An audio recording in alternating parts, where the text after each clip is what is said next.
Welcome to Fix It with Feng Shui Q&A episode number 17, where I answer your Feng Shui questions. So if you have a question, submit it. You can message me on social media, on Instagram or Facebook at Jill Ethier, or you can email me, jill@jillethier.com, or comment below with your question, and I would love to answer it for you in one of the next episodes. Or if it's a really quick question, I can answer it for you right away. So it can be a very specific Feng Shui question, or it can be, this part of my life isn't flowing like I want. I have big dreams, desires, and goals there, or it's really kind of gone downhill. How do I shift the energy? And I can answer that in one of the episodes for you.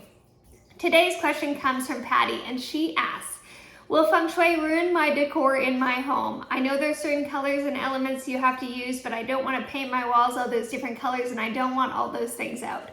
This is a very typical question that I get, because when you start learning Feng Shui, you begin to understand that there's these 9 areas of your life represented in 9 different parts of your home when you lay the Bagua map on the main floor of your home.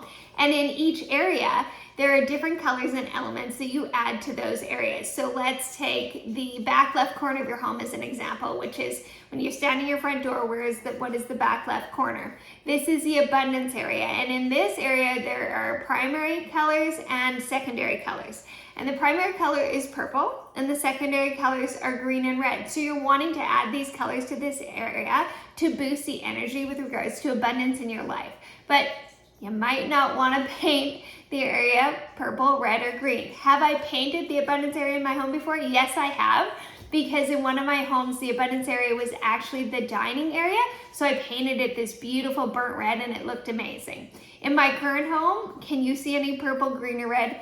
No, you cannot, because it does not match with the decor that is happening in my space right now. So the beauty part about Feng Shui is you can paint walls if you want. I have, in the love area, pink is the color, and there's been bedrooms in that area, and I painted them a beautiful pink for the girls.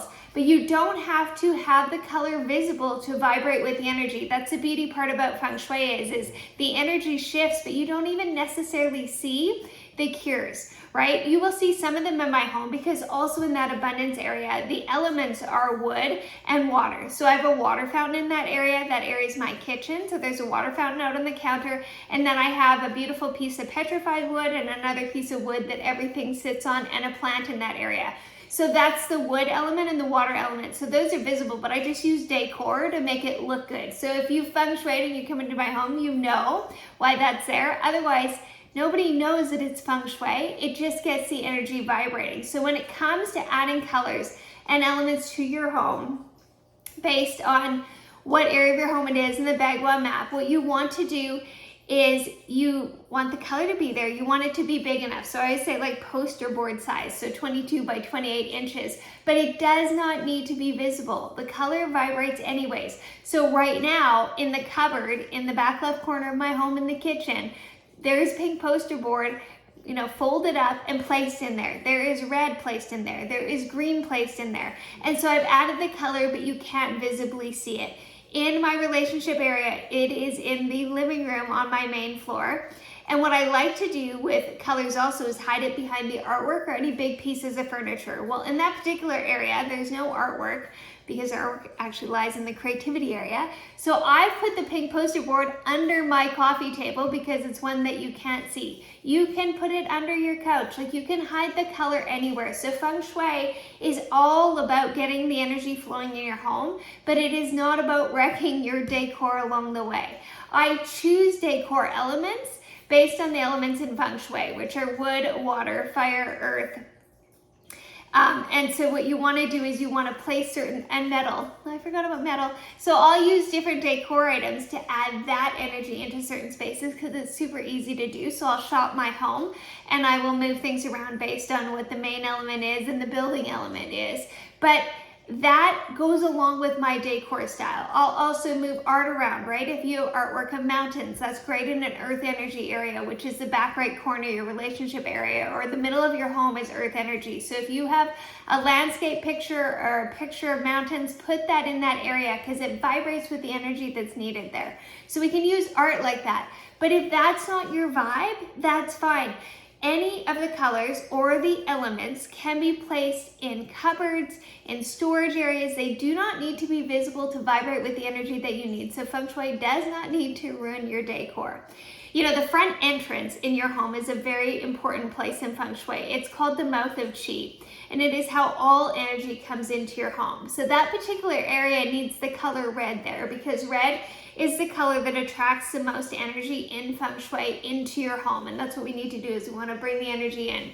And so what I do in that area is sometimes I'll decorate, so I'll have a red doormat, or I'll have red pots and red flowers. And other times the red doesn't go with the outside of the home. We've moved a ton of times. That's why I'm like talking because we've done a ton of different ways. I wish I would have over the years taken a video to show you how I added different colors in different homes, but anyways, I don't have that, but there's lots of ways to do it. So at the front entrance on this home, initially I had a red mat, but my husband just painted the door. And so, but we didn't paint it, well, it's painted red, but you can't see it. So what we did in this case is, because a red door didn't go with the outside decor of the home, like what the color is outside, he painted it red, and then he painted it the color that matches over top. So you can't see the red, but it vibrates with the energy of what you need to attract that into your space. So there's tons of ways to hide the color and hide the elements so that you have Feng Shui.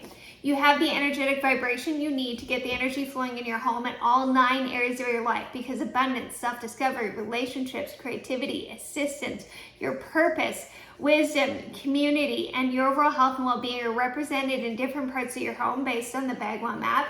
So you want the energy flowing in your home. So you do want to add these Feng Shui cures, these colors and these elements, but you can do it in such a way that all people, when they walk in, is they know that the house feels good, but they can't see. There's not a purple wall, and then a red wall, and then a pink wall, and then a white wall, and then a blue wall, and then a black wall, and then a green wall, and then a yellow wall, right? Like those are all of the colors. There's none of that. If you want to choose to paint some of the rooms because it goes with your decor, that's amazing, but you certainly don't have to get the energy flowing. And this is because I practice a more modern version of Feng Shui called BTB Feng Shui as well.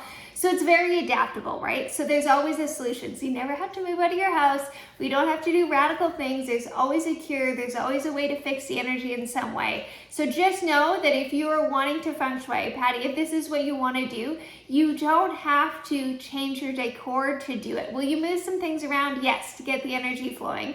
But you can make it whatever vibe you want, and we can hide those colors and those elements so that we can get the energy flowing in your home to get more energy flowing in your life, but still maintain the feeling and the look that you want in your space. So Feng Shui is all about adding colors and elements and moving things around your home to get an energy flow, but you don't have to necessarily see the colors and the elements for it to vibrate in the way that we need, so that you can have the energy boosted in abundance, in relationships, in your purpose, in your overall health and well-being. So if you want to learn Feng Shui, head over to jillethay.com. I'm happy to do a virtual consultation for you. There's some ways to learn Feng Shui online, so check those out under the tab Feng Shui. And if you have a question that you want answered on a next episode, please let me know and I'd be happy to answer it. So comment below with it, private message me on social media, or email me at jill@jillethay.com, and let's get the energy flowing in your home to get the energy flowing in your life.